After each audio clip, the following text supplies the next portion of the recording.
এখানকার কেউ বা কাহারা 2-4 জন ব্যক্তি তাদের রেল উচ্ছেদ অভিযানে সাময়িক স্থগিতাদেশ, বেলডাঙ্গা ব্যবসায়ীদের আবেদন মঞ্জুর, আরো 2 মাস সময় দিল রেল দপ্তর। মুর্শিদাবাদে বেলডাঙ্গা 5টাহা মোড়ে রেলের জমিতে গড়ে ওঠা দোকান সরিয়ে নেওয়ার জন্য সম্প্রতি চার চাকার জগতে আলোড়ন সৃষ্টিকারী সেকেন্ড হ্যান্ড শোরুমের নাম SM কার বাজার।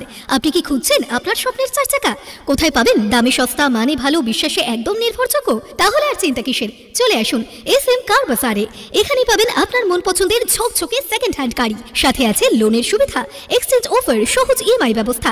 আপনার স্বপ্ন এবার হবে বাস্তব। আমাদের ঠিকানা SM কার বাজার, বেলডাঙ্গা ভাবতা 34 নম্বর জাতীয় সড়কের পাশে, মুর্শিদাবাদ। যোগাযোগ 9851802540। রেল দপ্তর উচ্ছেদ নোটিশ জারি করেছিল।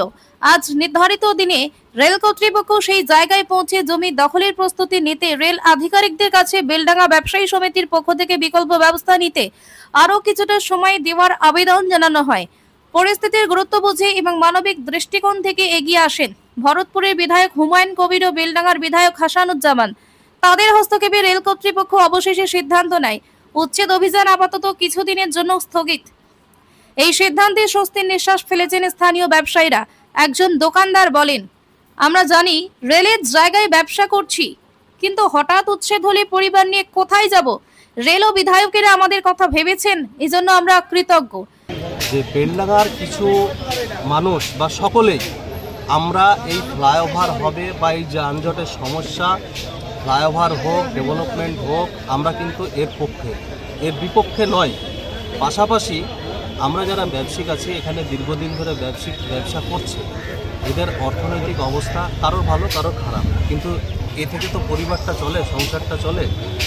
পাশাপাশি আমাদের যেমন উন্নয়ন, ডেভেলপমেন্ট প্রয়োজন আছে, পাশাপাশি এদের সংসারের, আমাদের যারা ব্যবসায়িক আছে তাদের সংসারের দিকটা খেয়াল রেখে আমরা বিপক্ষে যাইনি, বাধাও দিইনি, শুধু একটু সময় চাওয়া হয়েছে।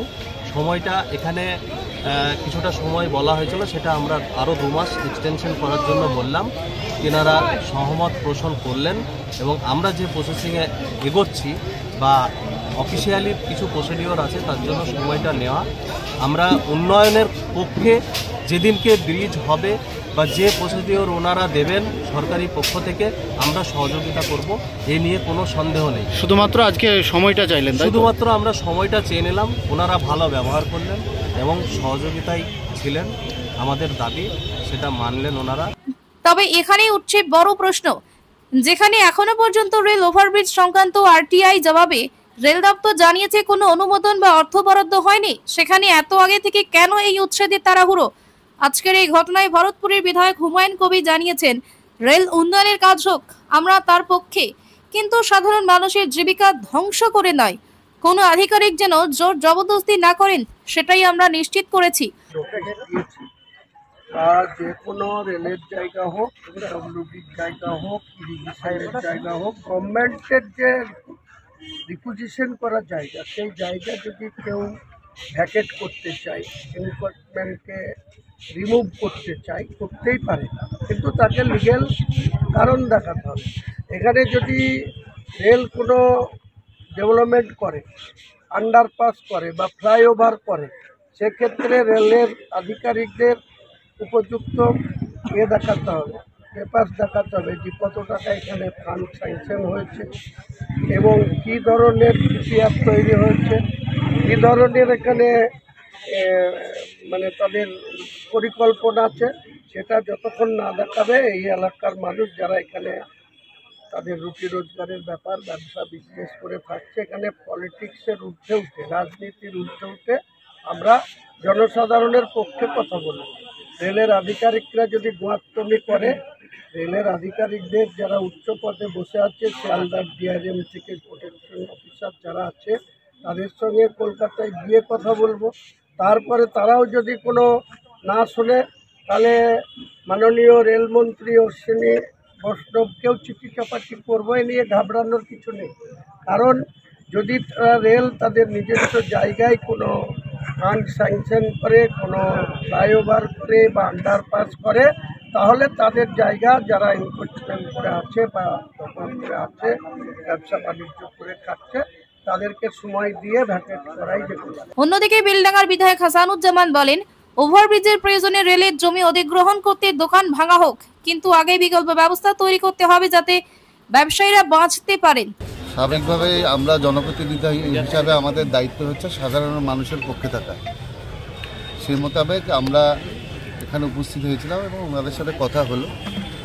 আমাদের দিক থেকে আমরা যেমন চাইছি ফ্লাইওভার হোক, সাইড রোড হোক, সবটাই হোক মানুষের সুবিধার্থে, এবং তার পাশাপাশি এটাও চাইছি আমরা যে আমাদের এখানে যারা দীর্ঘদিনের ব্যবসায়ী, যারা এখান থেকে যাদের এক কথায় বলা হয় যাদের হাঁড়ি চলে, যাদের সংসার চলে, সেদিকটার জন্যও একটু কথা বললাম।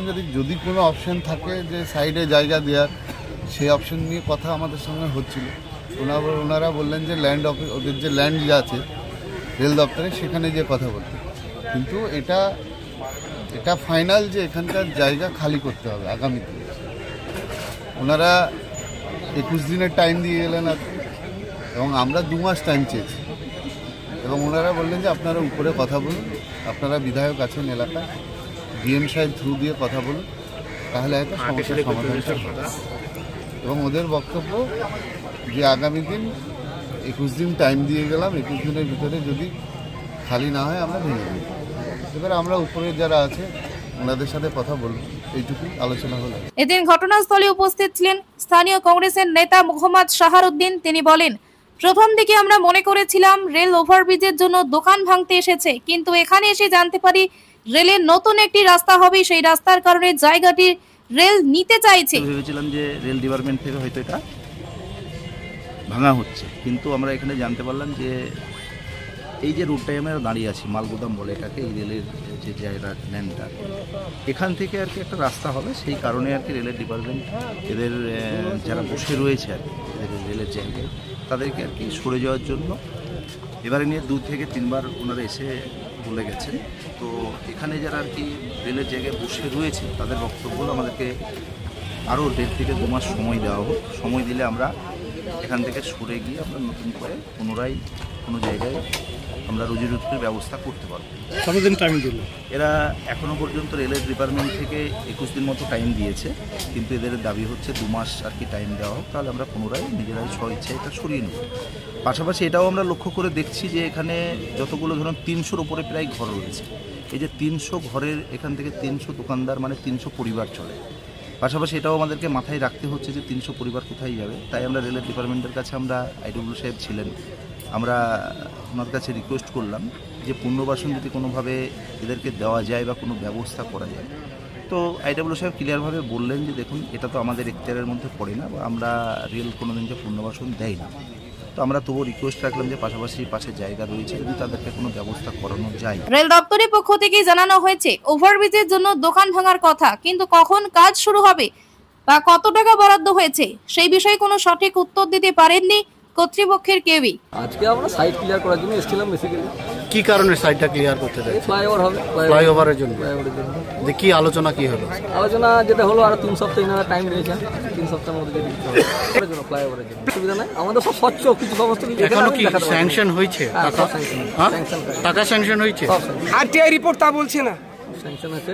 আরটিআই রিপোর্ট বলছেন অন্য কথা। আমি এখন ডেটা বলতে পারবো না, এর চেয়ে বেশি আমাকে যতটুকু জানকারি আছে আমি এটুকু বললাম। মানবিকতা, প্রশাসনিক তৎপরতা, স্থানীয় নেতৃত্বের মিলিত প্রয়াসে আজ আপাতত রুখে দেওয়া গেল উচ্ছেদ অভিযান। কিন্তু প্রশ্ন থেকে গেল, রেল ওভারব্রিজ না রাজনীতি, কোনটা সত্যি? আর সাধারণ মানুষ কি আবারও রাজনৈতিক শিকার হতে চলেছেন? সময় উত্তর বলবে। তবে আপাতত স্বস্তির নিঃশ্বাস নিচ্ছে বেলডাঙ্গা পাঁচরাহা মোড়ের প্রতিটি দোকানপাট। আর সাধারণ মানুষ বলছে কবে হবে বেলডাঙ্গা পাঁচরাহা রেলগেটের যানজটের সমস্যার স্থায়ী সমাধান? ব্যুরো রিপোর্ট, বার্তাবাহী নিউজ।